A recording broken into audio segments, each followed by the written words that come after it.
오늘도 값없이 베풀어 주신 하나님의 끝없는 은혜를 누리며 승리하는 꿈밀의 모든 분들이 되기를 소망합니다. 우리는 악인들의 형통을 보면서 하나님은 왜 가만히 계시는가 하는 그러한 물음을 던질 때가 있습니다. 악인들은 하나님이 계시지 않는다라고 생각하죠. 그러나 그들의 최대의 실수가 하나님이 계시지 않는다라고 생각하는 겁니다. 그들의 눈은 죄로 가려져 있기 때문에 하나님을 전혀 볼 수가 없어요. 하지만 악한 자들의 마음은 어둡지만 하나님은 빛이십니다. 즉 하나님의 빛으로 비추어 보면 가려지는 것이 아무것도 없다라고 하는 거예요. 하나님 앞에 숨길 수 있는 것이 아무것도 없다는 이야기입니다. 하나님 앞에서는 모든 것이 다 드러날 수밖에 없는 거지요. 따라서 우리는 악한 자들을 보면서 불평하거나 또 낙심하거나 원망할 필요가 없습니다. 나중에 하나님께서 빛으로 그 어둠에 대한 것들을 다 드러내 보이시고 그것을 다 알고 계시기 때문입니다. 오늘 말씀에 보면 하나님은 의인들을 위해서 악인들에게 복수하는 하나님이라고 이야기를 해요. 그런데 여기에서 이야기하는 복수는 앙심을 품고서 되갚아준다는 개념이 아니라 잘못된 것에 대해서 분명하게 심판하신다, 바로잡으신다라고 하는 뜻이 담겨져 있습니다. 시편 기자가 이야기하는 복수의 대상은요, 오만한 자, 악한 자들, 사악한 자들 이렇게 되어 있어요. 그들은 모두 교만하여서 자만하여서 하나님이 계시지 않는다라고 생각을 하는 거죠. 하나님을 인정하지 않습니다. 하나님의 공의와 정의의 심판, 그것을 두려워하지 않는 그러한 사람들이죠. 또한 그들은 자신들의 악행을 하나님이 알지 못한다라고 생각해서 죄를 짓는데 오히려 더 대담한 모습을 보입니다. 그들은 하나님의 자녀들인 고아와 과부와 나그네들을 괴롭히죠. 이러한 상황에서 시편 기자는 스스로 복수하거나 절망하거나 원망하는 이야기를 꺼내지 않습니다. 오히려 하나님이 어떠한 분이신지를 이야기하면서 하나님이 공의와 정의를 실현해 주기를 바라지요. 절망스러운 상황 가운데 고난에 눌려 있지 않습니다. 대신 빛 대신 하나님께 이러한 상황들을 고백하고 하나님의 공의와 정의가 실현되기를 바랍니다. 우리가 하나님께 공의와 정의를 실현해달라고 이야기할 수 있는 가장 큰 근거가 우리는 주님의 자녀라고 하는 거예요. 주님이 우리를 돌보시는 분이라고 하는 그것을 고백하고 있습니다. 하나님의 이 복수라고 이야기하는 것, 하나님의 공의와 정의를 실현하는 것은 하나님의 자녀이 된 우리를 사랑하시는 가장 큰 증거이죠.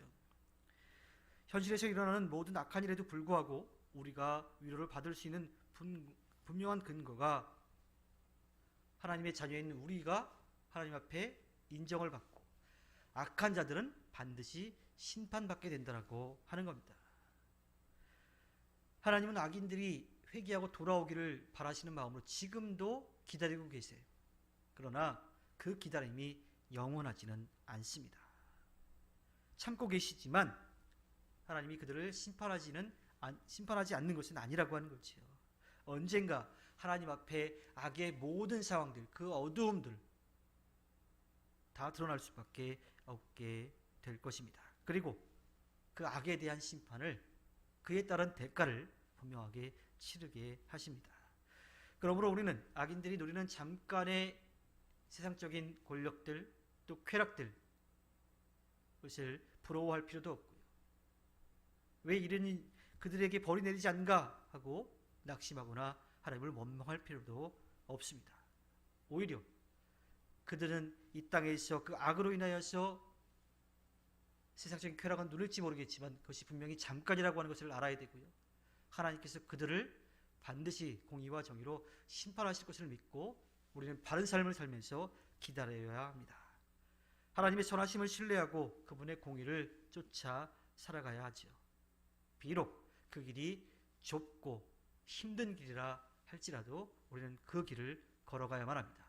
하나님께서 반드시 악에 대해서 심판하실 것이고 바른 삶을 사는 사람들에게 상을 주실 것이기 때문입니다. 하나님 앞에 감출 수 있는 죄는 아무것도 없습니다. 사람들은 속일 수 있어도 하나님을 속일 수가 없어요. 죄를 짓는 사람들은 하나님이 자신들의 죄를 보지 못한다라고 생각을 할 거예요. 자신들이 말한 악한 것들을 하나님이 듣지 못한다고 그렇게 생각을 해서 죄를 짓습니다. 하지만 시인은 분명하게 고백하지요. 눈을 만드신 분이 누구냐? 볼 수 있도록 해주신 분이 누구냐? 그분이 볼 수 없겠느냐? 귀를 만들어주신 분이 누구냐? 그분이 들으실 수 없겠느냐라고 이야기합니다. 이 세상에서 하나님이 볼 수 없는 것, 듣지 못하는 것은 아무것도 없습니다. 모든 것을 아시고 모든 것을 보시고 모든 것을 들으시는 분입니다. 힘들고 어려울 때 이 성도들이 가장 약해지는 때가 언제냐면 하나님이 내 간절한 기도를 들어주시지 않는다라고 하는 생각을 가질 때입니다. 시편 기자는 주님의 백성에게 하나님이 어떠한 분이신지를 생각해 보라고 분명하게 이야기하죠. 귀를 만드신 분, 눈을 만드신 분, 그분이 들으시고 보신다라고 하는 겁니다. 그리고 하나님은 인간의 생각이 그냥 사라져버리고 말 허무한 것임을 안다라고 이야기를 해요. 두 가지 뜻이 있지요.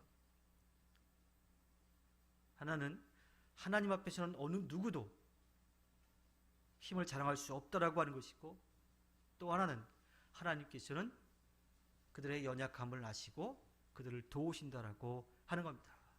그래서 악인들에게는 그에 맞는 벌을, 의인들에게는 그에 맞는 상을 주시는 분이라고 하는 거지요. 이 세상에서 일어나는 악하고 부조리한 일들을 볼 때 우리는 무엇을 떠올리고 무엇을 믿고 나아가야 할까요? 하나님이 어떠한 분이신지를 분명하게 믿고 나아가야 하고, 하나님께서 다 보신다라고 하는 것, 하나님이 다 들으신다라고 하는 겸손한 믿음의 고백이 우리에게 있어야 합니다. 하나님은 모든 일을 우리보다도 더 잘 아시는 분이십니다. 우리는 그분을 믿고 나아가야 하지요. 그리고 악한 것에 대해서 분명히 심판하시는 분, 옳은 일에 대해서 분명히 상을 주시는 분임을 믿고 나아가야만 합니다. 비록 현실이 우리의 기대와 어긋난다 하더라도 악한 자들이 벌을 받는다는 사실을 기억해야 하고요. 오직 하나님의 뜻에 순종하여서 하나님이 주시는 귀한 상을 받는 우리 모두가 되어야 합니다.